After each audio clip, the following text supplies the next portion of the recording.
এই রাজনৈতিক প্রতিহিংসা।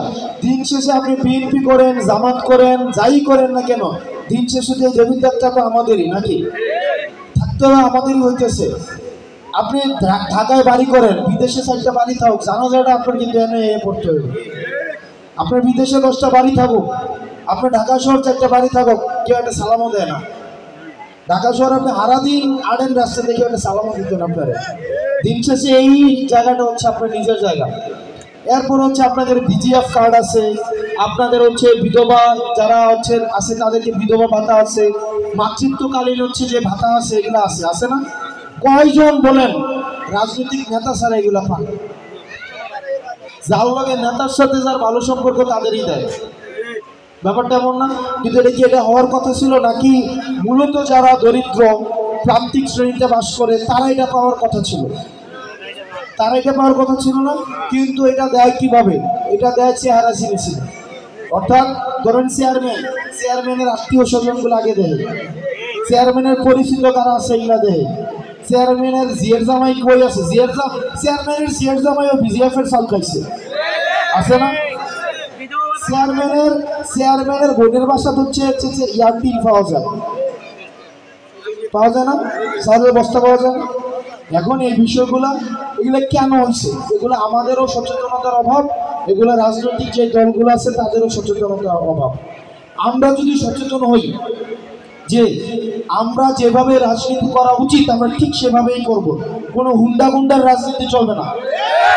আমাদের হয় হুন্ডার রাজনীতি, 10টা 20টা 50টা ঘুম করে আসে, একটা ভয় আতঙ্কের পরিবেশ তৈরি করে, না? এবং কার পিছনে কয়টা গুন্ডা, কার পিছনে কয়টা সন্ডা, সে তত বড় বেশি নেতা। এটা কি হওয়ার কথা ছিল? নাকি নেতৃত্ব এমন একটা জায়গায় হওয়ার কথা ছিল যাকে আপনি দেখেন এলাকার মধ্যে অপরাধ কাজ বেশি করে কারা? যারা অপরাধ কাজ বেশি করে আপনি খেয়াল করে দেখবেন তাদের সাথে নেতাদের বেশি ভালো সম্পর্ক। আপনি থানায় বিচার দিতে যাবেন, গিয়ে দেখবেন যার নামে বিচার দিতে গেছেন তো ওসির লগে বইয়া যাতে চা খায়। ব্যাপারটা এমন কিনা? তো আপনি থানাতে তো ঢুকতে পারবেন না। এই যে পুলিশের ভালো সম্পর্ক থাকে চোরবাট পাড়ার লোকে, এলাকার যেগুলো সন্ধ্যা গুন্ডা এগুলোর সাথে, এখন তাদের দোষ দেওয়া লাভ নাই, কারণ তারা সবসময় এমপি ভয়ের উপরে রাখে যে যদি আমার কথা না শোনো Rangamati posting, Khagrachhari posting, Bandarban posting. ব্যাপারটা এমন না? তো তারারও পোস্টিং এর দরকার, তারারও ভালো প্রমোশনের দরকার। তো সবাই না এটা সেটেলমেন্ট দিয়ে চলে সবাই। অর্থাৎ যারা পাহারাদার এবং যারা ঠিকাদার এবং যারা হচ্ছে অপরাধ দমন করবে তারাই দেখে অপরাধের সাথে বেশি সংশ্লিষ্ট।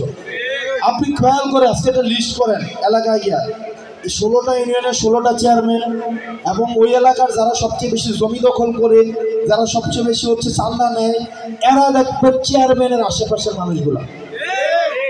আপনি খুব মনোযোগ দিয়ে দেখেন, যারা এলাকাতে অপরাধ করতে একটা শক্তি লাগে, অপরাধ করতে শক্তি লাগে না, এ যখন দেখে পিছনে ব্যাকআপ আছে তখন সে অপরাধটা করে। আপনারা উমর রাদিয়াল্লাহু তাআলার নাম শুনছেন তো?